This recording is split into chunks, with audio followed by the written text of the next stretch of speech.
para madali yung mapatay yung mga monster. Ito, ayan guys. So level 24 na nakikita nyo. Level 24.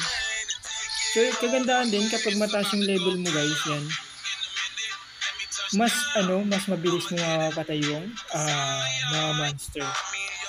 So wag niyo isipin na guys na level 50 na to. 'Di ba?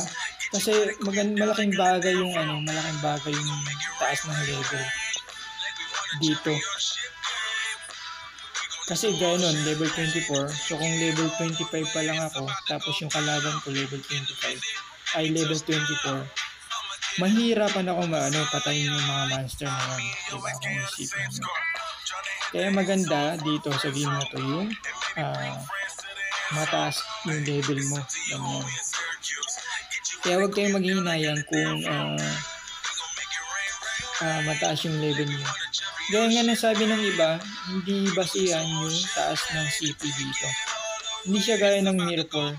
Sa Mirror kasi basihan doon yung power power score na tinatawag. The more na high PS ka doon, the more na mas mas makunat yung character mo, ganyan. Mas madali kang makapatay ng mga mobs or tsaka PvP. So unlike dito, hindi siya ganun ka factor yung CP o yung power score. Yung CP, power score yan sa Mirror. CP yung tawag dito kay Nino Kuni, combat power.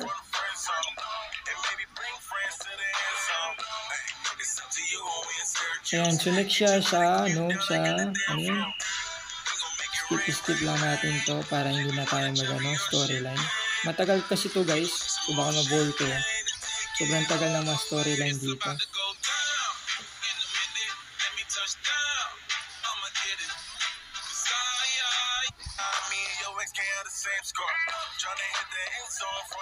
Daming nagpa-parma.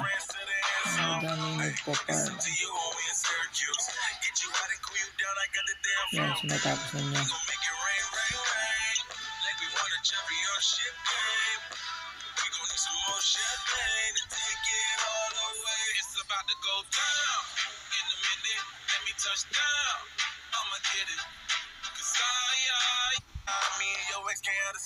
So nandun pa rin tayo sa main quest guys.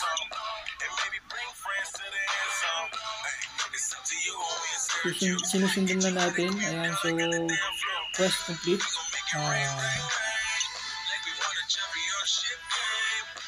Reputation ulit tayo. And then ayan, so nagbukas na si Expedition Captain James. Ayan guys, so pwede na tayo dito pumasok sa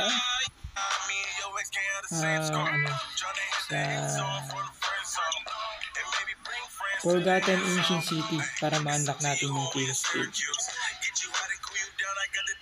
So kapag natapos natin ito, ma-unlock na natin si Chaos Field at pwede na tayo mag-farm sa Chaos Field. So ganun na siya guys. So kita nyo, wala pang diba? Wala pang isang oras na halos na natin na unlock na natin si Chaos Field. Hindi lang talaga ako nakapag-quest this past few days dahil na-busy ako. Pero syempre, hindi ko kinalimutan yung dailies na tinatawag. Lagi nyo gagawin yung dailies. Malaking bagay yung dailies guys.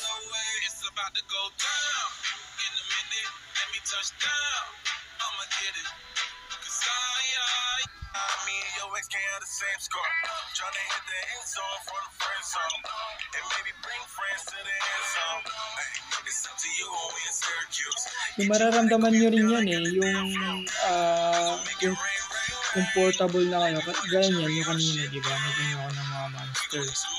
So, maano nyo kung comfortable na kayo sa mga monster na kinikill nyo. Kasi kapag mahirapan kayo, yung level nyo hindi nyo papatasin for 25 tapos mahina kayo, di ba? So, laging mag-fail yung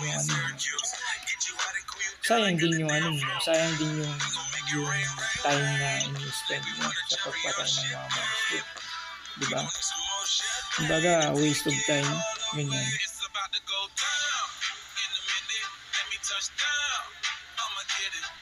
Nasa sa inyo naman yan kung ano yung yung strategy niyo sa game, guys.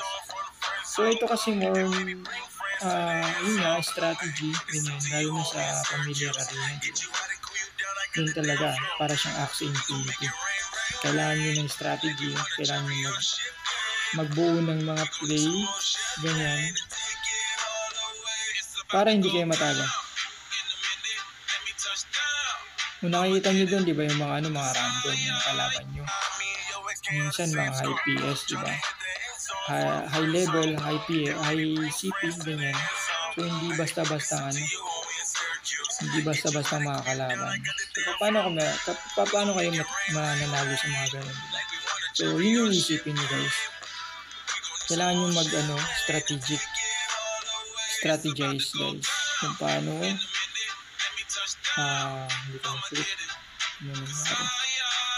Hindi ko siya na-click, guys.